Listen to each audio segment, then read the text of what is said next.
ఆగడు movie ఒక ప్రభంజనం, ఒక అద్భుతం. Hello friends, welcome to star things YouTube channel. ఈరోజు వచ్చేసి మనం ఆగడు మూవీ ఎందుకు ఫ్లాప్ అయింది అనేది చూద్దాం ఈ వీడియోలో. దూకుడు, బిజినెస్ మ్యాన్, అలాగే సీతమ్మవాకిలో సినిమా జట్టు మూవీ తోటి మహేష్ బాబు సూపర్ ఫామ్లో ఉన్నాడు. అప్పటి వరకు ఉన్న మీడియా ఛానల్స్ అన్నీ కూడా మహేష్ బాబు నెంబర్ 1 చిరంజీవి తర్వాత అన్ని ఛానల్స్ అదే చెప్పడం జరిగింది. సో అప్పటికి మహేష్ బాబు క్రేజ్ అనేది జనాల్లో విపరీతంగా పెరిగిపోయింది.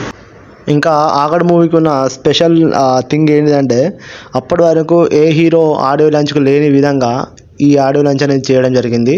సో అదేంటిదంటే ఒక 100 మంది మహేష్ బాబు ఫ్యాన్స్ని తీసుకొని వాళ్ళని స్టేజ్ పైకి పిలిచి వారికి అవార్డ్స్ అనేవి ఇవ్వడం జరిగిందండి. సో ఇది అనేది అప్పటికి ఇది ఒక కొత్త ట్రెండ్. అప్పటికి ఏ హీరోకి కూడా ఇలాంటి ట్రెండ్ అనేది లేదు. సో ఇంకా ఆగడు మూవీకి వచ్చేస్తే ఇందులో hero Mahesh Babu, heroine Tamannaah and Shruti Haasan కూడా చేసింది. సో డైరెక్టర్ వచ్చేసి శ్రీను వైట్ల. సో సినిమా ఎందుకు ఫ్లాప్ అయింది అనేది ఇక్కడ main thing.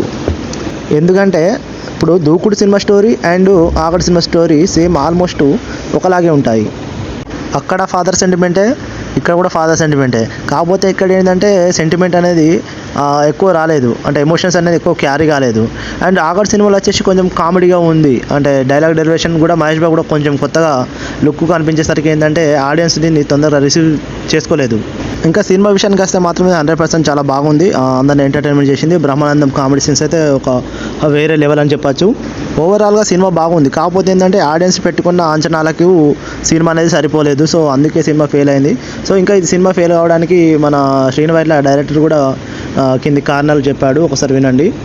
Hi sir. Hi. So మీ ఆగడు సినిమా ఒక ట్రైలర్ చూసి ఇండస్ట్రీ అనుకున్నాం, బట్ సినిమా టీవీలో చూస్తే మటుకు అది ఇప్పటికీ ఇన్ని మీమ్స్ అయితే అన్ని మీమ్స్, అంటే ఫ్లాప్ మూవీ అనుకోవచ్చు. బట్ కాంటెంట్ మటుకు డైల్యూట్ అయినా కామెడీ అక్కడ డిప్ అవ్వాలి. బట్ ఆ తర్వాత మీరు మహేష్ బాబు గారిని కలడం కానీ ఆయన మీద అప్రోచ్ అవ్వడం కానీ స్టోరీ డిస్కషన్ కానీ. మహేష్ బాబు నేను బాగా క్లోజ్, అందరికి తెలుసు కదా, ఎప్పుడు టచ్లోనే ఉంటాం, మేము ఎప్పుడు మాట్లాడుకుంటూనే ఉంటాం. నాకు చాలా ఇష్టం తనంటే, మీకు తెలుసు కదా. సో ఆ సినిమా అయిపోయిన తర్వాత ఆయన కూడా మీలాగే అన్నారు, నీలాగే అసలు ఈ సినిమాకి ఎందుకు ఇలాంటి రిజల్ట్ వచ్చిందంటే ఆ రిజల్ట్ రీజన్ మాకు అర్థమైంది. ఏంటంటే దూకుడు తర్వాత మా నుంచి స్కైలో ఉంది ఇంకా ఎక్స్పెక్టేషన్. సో ఇందులో ఫన్ ఉంది కానీ కంటెంట్ అంత లేకపోవడంతో కొంచెం ఎక్స్పెక్టేషన్ రీచ్ అవ్వలేదు. బట్ మా ఇద్దరు ఎఫర్ట్స్ ఉండు, అందులో ప్రాబ్లం లేదు, ఇద్దరు కష్టపడ్డాం. సో ఇది ఫ్రెండ్స్, మీరే విన్నారు కదా డైరెక్టర్ శ్రీను వైట్ల ఏం చెప్పారు. సో ఈ సినిమా అయితే ఓవరాల్గా చాలా బాగుంది. సో మనకు కామెడీ అనేది డైలాగ్స్ కూడా చాలా ఉన్నాయి. సో ఇది అప్పట్లో ఏంటంటే ఈ సినిమాలో డైలాగ్స్ అన్నీ కూడా ఒక ట్రెండ్ అయిపోయాయి. సో ఇది చాలా అంచనాల మధ్య రిలీజ్ అయింది. ఎందుకంటే ఆ ఫ్యాన్స్ మీట్ అనే కాన్సెప్ట్ అనేది అప్పటి వరకు మన తెలుగు ఇండస్ట్రీలోనే లేదు. సో ఈ సినిమాతో తీసుకొచ్చారు. సో అది అలాగనే కంటిన్యూ చేస్తే బాగుండు. ఎందుకంటే ఫ్యాన్స్ని పిలిచి అట్లా అవార్డ్స్ ఇవ్వడం అనేది చాలా గ్రేట్ థింగ్. కాకపోతే అది ఇక సినిమా ఫ్లాప్ అయింది కాబట్టి సో అది ఆ కాన్సెప్ట్ కూడా మొత్తం మర్చిపోయినట్టున్నారు.